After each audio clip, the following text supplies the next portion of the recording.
Aleluia, glória ao Senhor. Eu quero agradecer ainda por essa oportunidade de estarmos aqui nessa noite. E é muito bom a gente financiar a obra de Deus, muito bom a gente compartilhar os alimentos com as pessoas que necessitam. E eu quero dizer a você que tem nos acompanhado, que tem doado um alimento, que há 11 anos, a ADB no ano de 2020 completou 11 anos de trajetória. Isso é um motivo de alegria para nós, em saber que há 11 anos nós temos a conhecida campanha Jesus, o Pão da Vida, em que mensalmente temos alcançado vidas e famílias com alimentos. Eu quero agradecer você que participa na doação de alimentos, muito importante. Continue fazendo isso, porque isso faz parte, Jesus, ele trouxe salvação, mas também compartilhou pão e peixe. Então esse é um motivo muito importante para nós podermos contribuir com a campanha Jesus, o Pão da Vida, doando um alimento não perecível. Queridos irmãos, nessa noite eu gostaria de estar lendo inicialmente, antes de orar, um único versículo a princípio, para nortear, para nos trazer uma reflexão a respeito daquilo que o Espírito Santo quer falar conosco nessa noite. Nós temos alguns pastores amigos que estão nos assistindo nessa hora. Quero destacar lá o nosso querido amigo e irmão, pastor Léo Gonçalves, lá de Ouro Branco. Prazer ter você aqui, meu querido irmão. É uma honra poder estar compartilhando com você esse momento de adoração na presença do Senhor. Quero mandar um abraço também lá para o nosso querido pastor Luciano, da ADB, lá em Patu, no Rio Grande do Norte. Todos os irmãos que nesta hora também estão lá, junto conosco nesse momento de palavra. O versículo que eu quero ler se encontra no Evangelho de Lucas, no capítulo 9 e versículo 23, a princípio. Um versículo conhecido e muito importante para a nossa vida nesse tempo, que diz assim: e dizia a todos: se alguém quer vir após mim, negue-se a si mesmo, tome a cada dia a sua cruz e siga-me. Vou ler de novo o versículo. E dizia a todos, e esse todos inclui a mim e a você, a todos.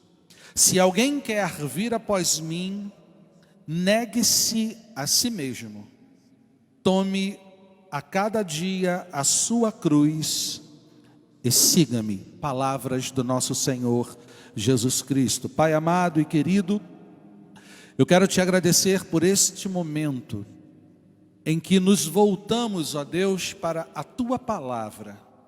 Nos voltamos, Senhor, para aquilo que o Teu Espírito há de falar aos nossos corações nesta noite.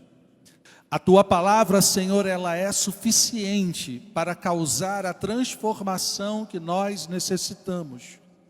Mas estamos aqui, Senhor, como, ó Deus, instrumentos em Tuas mãos, te pedindo misericórdia e graça, para que o Teu Espírito fale através de nós e que nós mesmos, Senhor, possamos diminuir para que Tu possas crescer sobre a vida, sobre a mente, sobre as emoções, sobre o espírito de cada um dos Teus filhos que nesta hora, Senhor, se voltam para a mensagem do Evangelho da salvação.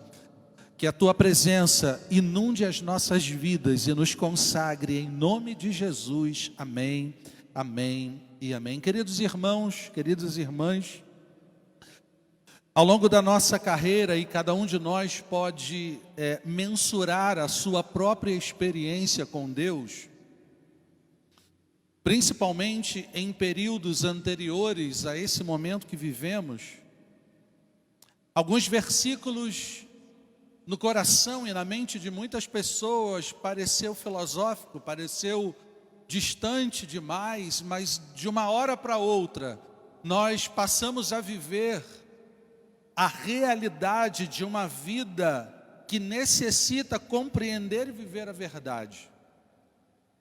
E durante muitos anos, esse versículo, esse texto de Lucas 9 foi pregado.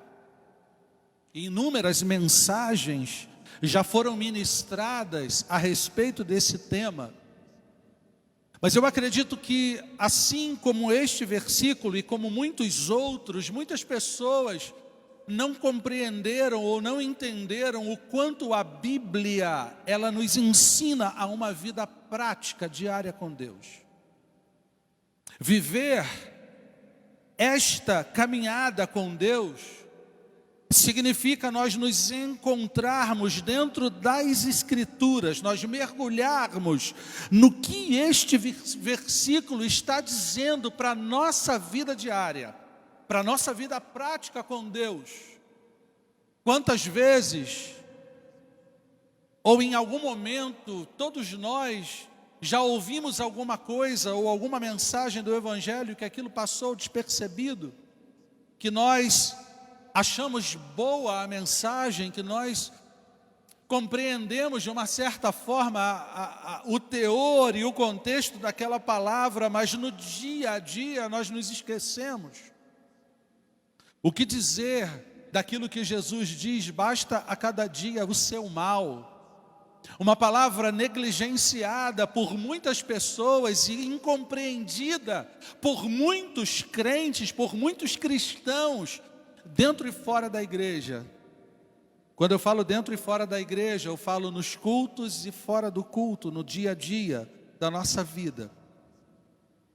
Basta a cada dia o seu mal? Esta não é uma palavra que deve ser esquecida, porque hoje nós vivemos esse momento. Quem pode garantir o dia de amanhã? A Bíblia nos traz esperança? Claro que traz. Em Colossenses 1, 27, no finalzinho desse versículo, o apóstolo Paulo diz: Cristo em vós, esperança de glória. A esperança que eu e você podemos ter se encontra em Cristo, e no viver por Cristo, e andar com Ele, e caminhar em sua presença. Quantos de nós, ao longo da nossa vida cristã, já ouvimos mensagens a respeito do céu, a respeito daquilo que o Senhor tem para nós na eternidade? Quantas vezes nós ouvimos mensagens que mencionava que o céu é o nosso alvo, e isso é verdade.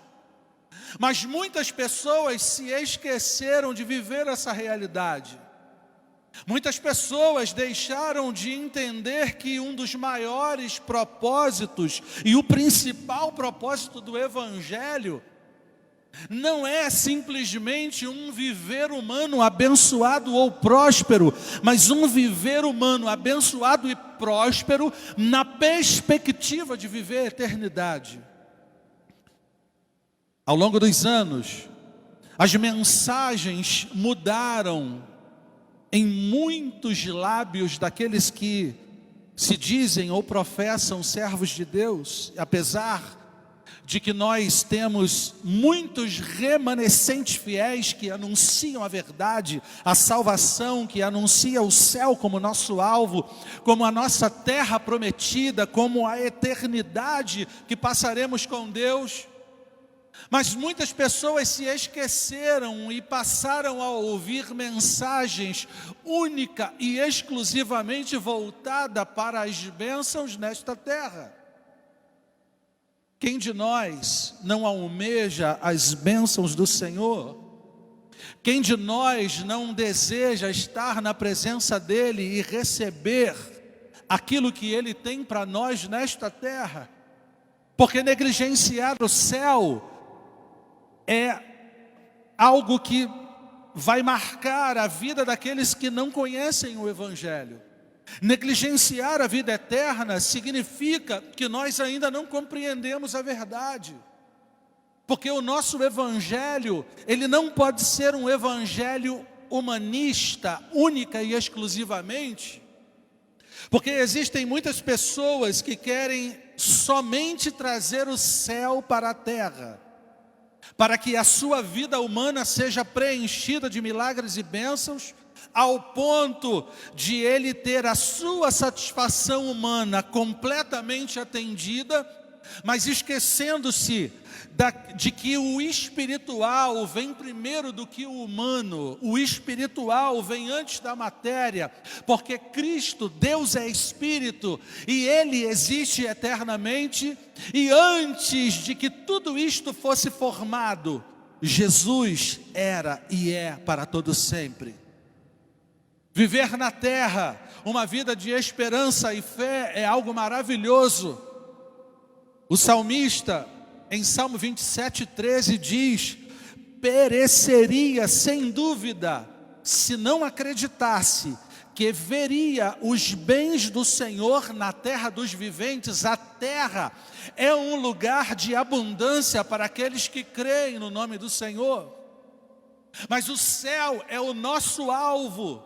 O céu é aonde nós precisamos almejar, porque as pessoas estão distraídas e se distraíram ao longo da trajetória. A igreja, como instituição humana também, ela se distraiu ao longo do seu caminho e passou a pregar única e exclusivamente em muitos lugares somente as coisas que Deus pode fazer para nós, somente aquilo que nós podemos usufruir nessa terra, somente as promessas dele, naquilo que se enquadra nas nossas necessidades humanas. E muitos se esqueceram do céu. E quando nós nos esquecemos do céu, querido, quando nós nos esquecemos do verdadeiro evangelho da salvação, nós também passamos a esquecer a necessidade de uma vida santificada, de uma vida consagrada a Ele. Porque se as coisas humanas são as nossas necessidades únicas e exclusivas, e o céu não está na pauta da nossa espiritualidade, então muitas coisas eu não preciso seguir. Então muitas coisas eu não preciso viver. Então muitas coisas são esquecidas nas Escrituras, porque a Bíblia, ela precisa ser vivida na sua integralidade. Eu posso e devo pensar nas coisas que Deus tem para mim e para a sua vida. Você pode.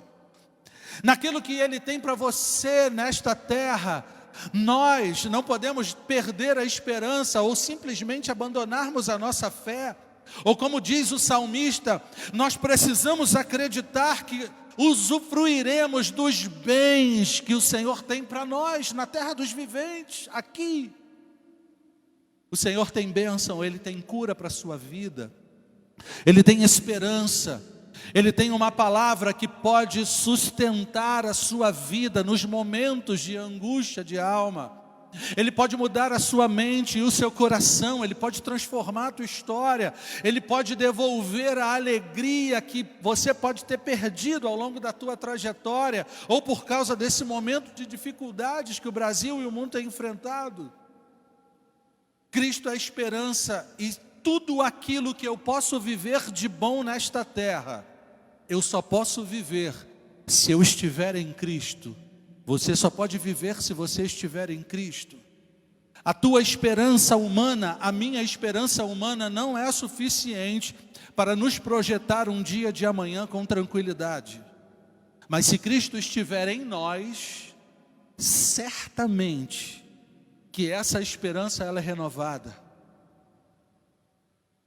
A bondade do Senhor, ela pode habitar em mim, a certeza e a confiança pela fé no dia de amanhã. Mas se Cristo não estiver em mim, a minha esperança se torna nula. Se Cristo não estiver em mim, a minha fé se torna nula. Se Cristo não estiver em mim ou em você, a nossa expectativa e a nossa alegria vai se esvair, vai nos deixar. Porque só Cristo pode nos trazer a alegria. Só Ele pode nos trazer as convicções. Só Ele pode nos dar uma perspectiva de amanhã, mas muitas pessoas querem usufruir os bens de Deus, mas não estão dispostos a viver uma vida espiritual de sacrifícios. Porque você já ouviu muitas palavras dizendo: Cristo já se sacrificou por você, então não te cabe mais nenhum sacrifício. Cristo derramou graça sobre você, então a graça dele é suficiente para você viver da maneira como você bem entende. Não, a graça dele nos leva à espiritualidade. A graça dele, o amor dele em nós, nos leva também a uma vida de sacrifícios. Porque se eu disser para você que não há mais necessidade de um sacrifício vivo, puro, santo e agradável a Deus, como nosso culto racional, então a gente tem que tirar algumas porções da Bíblia. Nós teríamos que tirar esse versículo 23 da história da Bíblia, porque ele está dizendo: aquele que quer vir após mim, negue-se a si mesmo, tome a cada dia a sua cruz e siga-me. Nós teríamos que tirar os primeiros versículos, e muitos versículos da Bíblia, mas os primeiros versículos do capítulo 12 de Romanos, quando ele diz que nós devemos ser sacrifício vivo. Sacrifício vivo. Sacrifício vivo significa nós realizarmos aquilo que Jesus espera de nós. Ainda que não tenhamos humanamente capacidade de viver a totalidade das Escrituras, mas nós nos esforçamos para abandonar o pecado, para viver em santidade, para ter paz com todos, para orar, para buscar a Deus, para ler a palavra, para viver o dia a dia como servos do Senhor, andando em luz, abandonando as trevas, como diz o apóstolo Paulo em Efésios 5:8, quando ele diz: porque no outro tempo erais trevas, mas agora sois luz, andai como filhos da luz. O que é que significa isso? Significa viver essa verdade que Jesus nos ensinou. Viver o céu e viver a terra é uma realidade.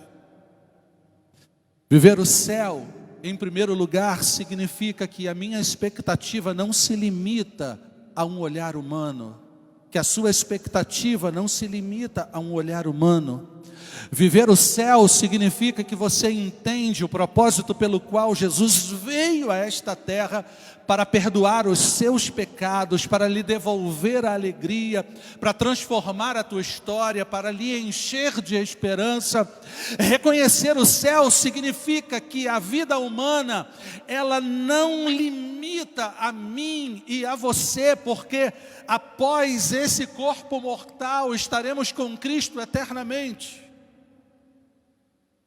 Pensar no céu não anula os nossos sonhos e propósitos humanos, porque cada um de nós temos uma expectativa, cada um de nós temos sonhos, cada um de nós temos um alvo a conquistar nessa terra, e o Senhor, Ele está conosco, e o Senhor nos ajuda nas nossas fraquezas, mas existem pessoas que retiraram a perspectiva da vida eterna das suas vidas e querem viver simplesmente o que Deus tem para fazer na nossa vida neste mundo. E muitas coisas são boas e Ele quer realizar na sua vida. Mas o céu é o nosso alvo. Em João, capítulo 14, versículos de 1 a 3, Jesus fala uma verdade tão linda, e ele diz assim: não se turbe o vosso coração, credes em Deus e crede também em mim. Na casa do meu Pai há muitas moradas. Se não fosse assim, eu vou-lhe teria dito, porque vou preparar-vos lugar. E se eu for e vos preparar lugar, voltarei para vós, E se eu for e vos preparar lugar, virei outra vez e vos levarei para mim mesmo, para que onde eu estiver, esteja a maneira de nós vivermos. Se os nossos objetivos forem só humanos, a nossa vida não vai ser santificada. Se os nossos objetivos forem única e exclusivamente usufruir daquilo que Deus tem para fazer por mim e por nós nesta terra, então os nossos objetivos estarão comprometidos. Eu e você precisamos olhar para Jesus como o autor e consumador da fé, não unicamente uma fé que nos leva a conquistar as coisas neste mundo, mas sobretudo a fé que nos salva, a fé que o apóstolo Paulo fala em Efésios 2:8, pela graça sois salvos, por meio da fé, isto não vem de vós, é dom de Deus. E Jesus fala em Lucas 9:23, aquele que quer vir após mim. O primeiro passo da salvação significa você entender a sua necessidade de redenção e perdão de pecados. Você precisa querer, ele diz, aquele que quer vir após mim, se alguém quer vir após mim. Então, em primeiro lugar, querido, que essa noite seja uma noite que você compreenda o quão importante é a vida eterna.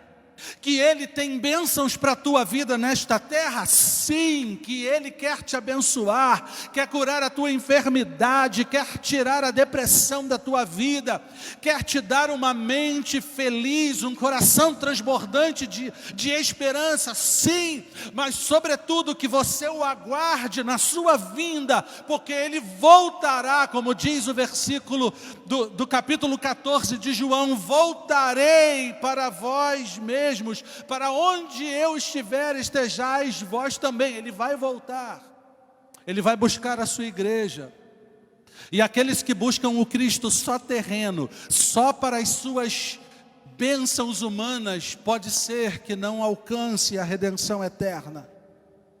Jesus está dizendo, se você quiser vir após mim, ou seja, se você quiser seguir os meus passos, eu caminho e você me segue. Você precisa, em primeiro lugar, negar-se a si mesmo. Negar a si mesmo, queridos, não significa que você vai perder a sua identidade humana. Não, não é isso que Jesus está dizendo. Negar a nós mesmos não significa que todas as nossas vontades humanas, desejos, sonhos, almejos da alma, né, vão ser colocadas de lado. Não. Negar-se a si mesmo significa deixar Jesus dirigir a nossa vida. Significa que nós entendemos que Ele caminha e nós seguimos os seus passos, ou seja, a Bíblia é o nosso padrão de conhecimento e fé. Não significa que eu vou abandonar os meus sonhos humanos e deixar de fazer aquilo que é necessário para as minhas conquistas nesta terra, para as suas conquistas nessa terra. Negar a si mesmo significa nós abandonarmos a nossa natureza humana, que tende para o pecado, e viver a vida com Deus. Como o apóstolo Paulo fala em Gálatas 2:20, estou crucificado com Cristo, logo vivo não mais eu, mas Cristo vive em mim. E o viver que agora tenho na carne, vivo pela fé no Filho de Deus que me amou e assim mesmo se entregou por mim. Tomar a cruz a cada dia significa viver muitas vezes os momentos de angústia que a vida humana traz muitas vezes, mas não nos esquecermos de que todas as coisas cooperam para o bem daqueles que amam a Deus. Se estamos vivendo um momento de prosperidade, aleluia, glória a Deus. Se estamos vivendo momentos de tribulação, de escassez, ainda assim a nossa fé se mantém de pé. Ainda assim, a dor e o sofrimento que podemos passar nesta terra não serão suficientes para impedir a nossa trajetória espiritual, vencendo o pecado, vencendo as angústias, vencendo a dor e acreditando que Ele tem a solução para todas as coisas, mas que em primeiro lugar Ele quer salvar a sua vida, perdoar os seus pecados, para te fortalecer nos momentos de angústia. Tomar a cada dia a sua cruz e seguir Jesus significa nunca deixá-lo, ainda que as lutas batam na nossa porta, ainda que as angústias tentem contra a nossa mente, com o nosso coração, ainda que as perseguições e as tribulações nos envolvam, nós não seríamos abalados, nós não seremos abalados, porque nós estamos seguindo o Mestre, seguindo os seus passos e vivendo a fé que transforma. Este, querido, é um momento em que nós precisamos tomar um posicionamento, de não nos esquecermos, de não negligenciarmos as nossas necessidades humanas, mas nunca deixarmos de acreditar e de confiar no Cristo, que após esta vida na terra nos levará para junto dele mesmo. E Ele voltará para buscar a sua igreja. Que o Espírito Santo possa envolver a sua vida, envolver o seu coração, a sua alma. Queira estar ao lado do Senhor. Queira estar ao lado do Mestre. Queira seguir os seus passos. Queira viver em alegria, queira usufruir daquilo que Ele tem para você. O céu e a terra se unem em adoração. Jesus falou na sua oração sacerdotal: Pai, não te peço que os tires deste mundo, mas que os livres do mal. Você tem uma rica oportunidade nesse momento de, aí aonde você estiver, refletir, pensar naquilo que você ouviu nesta mensagem e dizer: eu quero viver uma vida plena nesta terra. Mas esta vida plena só pode acontecer se Jesus estiver na minha vida. Muitas pessoas têm buscado solução para tantas coisas, têm tentado resolver os seus problemas de tantas formas, e é necessário lutar, é necessário batalhar, mas com Cristo a perda e o ganho não nos causa dor ou sofrimento, porque nós sabemos que com Ele a vida eterna nos está garantida. Nós vamos ainda receber um pouco da canção nesta hora, e aí você, aonde você estiver, se você quiser entregar a sua vida a Cristo, renovar a sua aliança com Deus, voltar para Jesus, se ligar de novo em espírito e em verdade a esse Deus, você coloca aí no teu comentário: eu aceito a Cristo como meu Senhor. Eu quero viver novamente essa experiência com Deus. O Senhor está contigo. Ele quer viver no teu coração. Vamos cantar ao Senhor. Aleluia. Glória a Deus. E o céu começa a se abrir. Sim, Deus. Toda